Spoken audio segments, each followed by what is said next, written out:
Section 96 marks an abrupt change in the tone or the content of the topic of the previous several sections, which led us up to this powerful kind of mystic reunion with Hallam, a visionary, or I don't know what you want to call it, a strange reunion with Hallam. Section 96 is written to a friend, possibly Emily Selwood, who later became Tennyson's wife. The person he's addressing in 96 is concerned about his lack of faith, or about his non-traditional, maybe his rejection of a traditional Christian beliefs and patterns, ways of worshiping. And he's writing 96. He's arguing that he does still have a faith. It's a transformed faith, or a different kind of a faith, but it is still a faith in God. He makes some really wonderful points. He starts by saying, "You whose blue eyes are tender over drowning flies." So you are so sweet and tender-hearted. It's a compliment. You with just this sweet, tender heart. You tell me doubt is devil-born. And then he says, "But I knew someone who used to doubt." He's talking about Hallam. One indeed I knew, Hallam. In many a subtle question verse, who touched a jarring lyre at first, but ever strove to make it true. So Hallam, in these conversations, we've mentioned the group, the apostles, or maybe private one-on-one, he would express a doubt, and then he would work his way back to faith. And sometimes when you start down a conversation, it would be a jarring, discordant, uncomfortable sound, but then Hallam was able to put things back together. At last he beat his music out. So it was a struggle. He worked at it. He wrestled with his faith, but eventually he always came back to trust in God. And then lines 11 and 12 is this really powerful line. "There lives more faith in honest doubt, believe me, than in half the creeds." This line here could be a topic for a whole nother series. There lives more faith in honest doubt, believe me, than in half the creeds. One person I was reading pointed out that that central line there, believe me, he's kind of asserting this position and asking you to take it on faith. He doesn't have proof. But so what does this mean to me? To me, this means that God wants our honesty, God wants our integrity, God wants our whole heart. And if there are times that leads us different than the community that we have worshiped with, God can work with that. He wants us to be honest. And if we struggle with that, I think as long as we're struggling honestly, God can work with that and shape us and make us who He needs us to be. I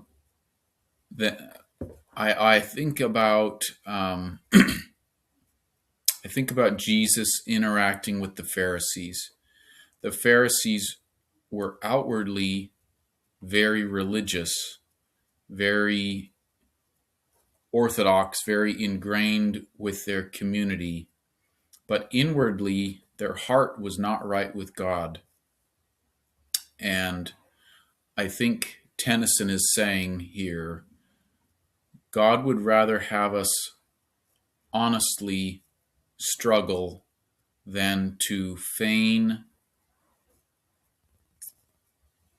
than to be outwardly obedient, but inwardly grumbling and inwardly sinning and inwardly complaining. So, hypocrisy. Now, maybe Tennyson means this even more strongly. Maybe he's even taking a stronger stance against traditional Christianity than I am. But for me, I guess this just means give God your whole heart. And if there are some rough edges, and if you're not totally aligned with whatever faith tradition you follow, give God your whole heart. He can work with that. He can lead us where we need to be. But don't act one way outwardly and be another way inwardly. Maybe that's the best way I have to say what he says. But what a powerful thought. I would love to know what you think Tennyson is saying here. And then he moves on, and he has some more wonderful things to say. So let's see. So Tennyson found, Hallam found a stronger faith his own, and power with a capital P was with him in the night. That power makes the darkness and the light, and dwells not in the light alone. God, Tennyson is saying, God can be with us whether we're in the broad light of day or whether in the dark cloud of night. What a wonderful thought. I hope you feel that same way. Whether everything makes total sense to you right now, or whether you feel like you're stumbling in dark, God is there, and He can lead you where you need to be. If we walked only in the light of day all the time, there would be no requirement of faith. It's called faith because sometimes we're in the dark and it's not obvious which way we should go. And then he makes this last statement. He's making reference to a story in Exodus, but in the darkness and the cloud. So God is not always in the light alone, but in the darkness and the cloud, as over Sinai's peaks of old, while Israel made their gods of gold.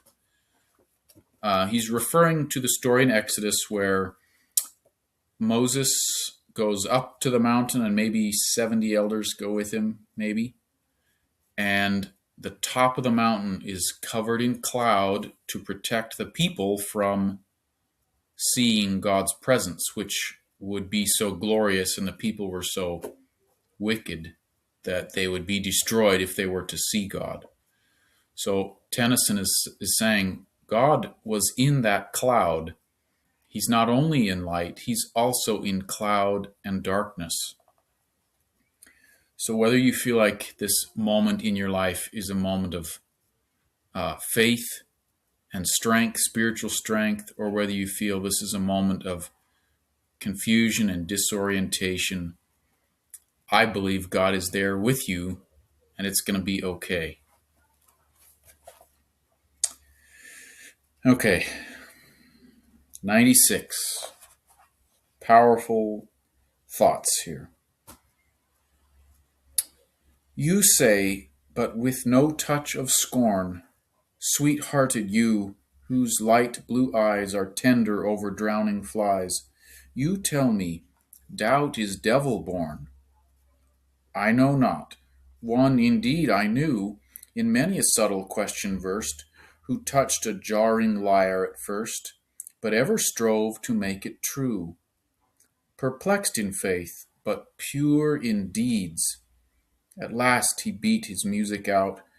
There lives more faith in honest doubt, believe me, than in half the creeds.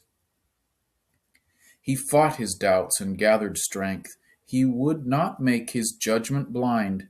He faced the spectres of the mind, and laid them. Thus he came at length to find a stronger faith his own. And power was with him in the night, which makes the darkness and the light, and dwells not in the light alone, but in the darkness and the cloud, as over Sinai's peaks of old, while Israel made their gods of gold, although the trumpet blew so loud.